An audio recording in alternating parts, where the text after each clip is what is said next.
سأل أحد العلماء تلميذه: منذ متى صحبتني؟ فقال التلميذ: منذ 33 سنة. لاحظ معي أخي المستمع أختي المستمع، لاحظوا معي متى من 33 سنة. قال العالم: فما تعلمت مني في هذه المدة؟ ايش قال التلميذ؟ 8 مسائل. تعلمت منك 8 مسائل، يعني شيء انبهار. 33 سنة ما تعلم منه إلا 8 مسائل. ايش رد لي العالم؟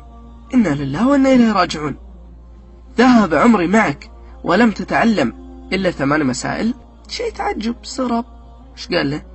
قال: لم أتعلم غيرها ولا أحب أن أكذب عليك. شوف الولد صادق، قال: ما أحب أكذب عليك. قال العالم: هات ما عندك لي أسمع. وش اللي عندك؟ وش ال8 مسائل اللي عرفتها مني؟ ركزوا معي. الأولى: إني نظرت إلى الخلق فرأيت كل واحد يتخذ صاحبا. اتفقنا على هذه؟ نظرت إلى الخلق فرأيت كل واحد يتخذ صاحبا، فإذا ذهب إلى قبره فارقه صاحبه، فصاحبت الحسنات، فإذا دخلت القبر دخلت معي. الله أكبر. طيب إيش الثانية؟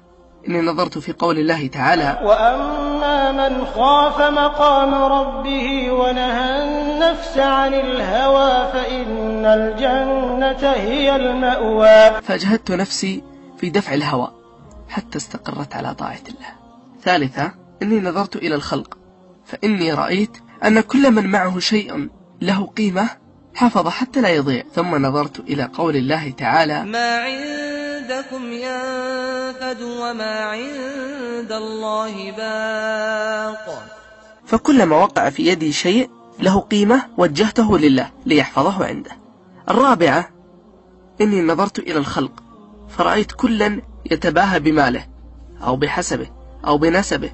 ثم نظرت إلى قول الله تعالى: إن أكرمكم عند الله أتقاكم. فعملت في التقوى حتى أكون عند الله كريما.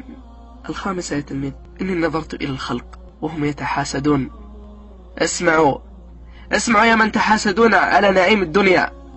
إني نظرت إلى الخلق وهم يتحاسدون على نعيم الدنيا، فنظرت إلى قول الله تعالى: نحن قسمنا بينهم معيشتهم في الحياة الدنيا. فعلمت أن القسمة من عند الله فتركت الحسد عني. السادسة: أني نظرت إلى الخلق يعادي بعضهم بعضا ويبغي بعضهم بعضا ويقاتل بعضهم بعضا.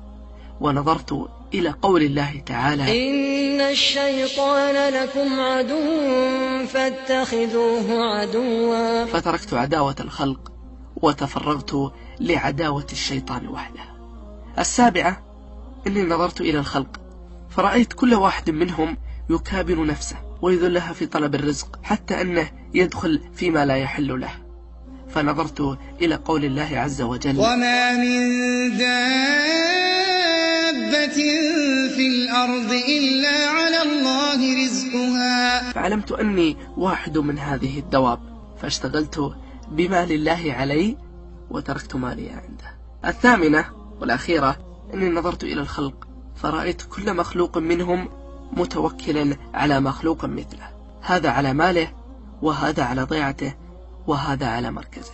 ونظرت إلى قول الله عز وجل: ومن يتوكل على الله فهو حسبه. فتركت التوكل على المخلوق واجتهدت في التوكل على الله الخالق. زحام عند باب الجنة وأصوات الداخلين اختلطت مع بعضها البعض. تأمل المشهد عندما يفتح الباب: وسيق الذين اتقوا ربهم إلى الجنة زمرا. أي جمال، أي روعة، أي سعادة، أي رضا يغمر قلوبهم. ما أحقر الدنيا في تلك اللحظة. لا إله إلا الله، فما طابت الدنيا إلا بذكره وما طابت الآخرة إلا بعفوه. أسأل الله أن يجمعني بكم في الجنة ويجعلنا ممن قال فيهم: وجوه يومئذ مسفرة ضاحكة مستبشرة. وخير الصاحب من أحبك في الله وذكرك بالله وخوفك من غضب الله ورغبك بلقاء الله.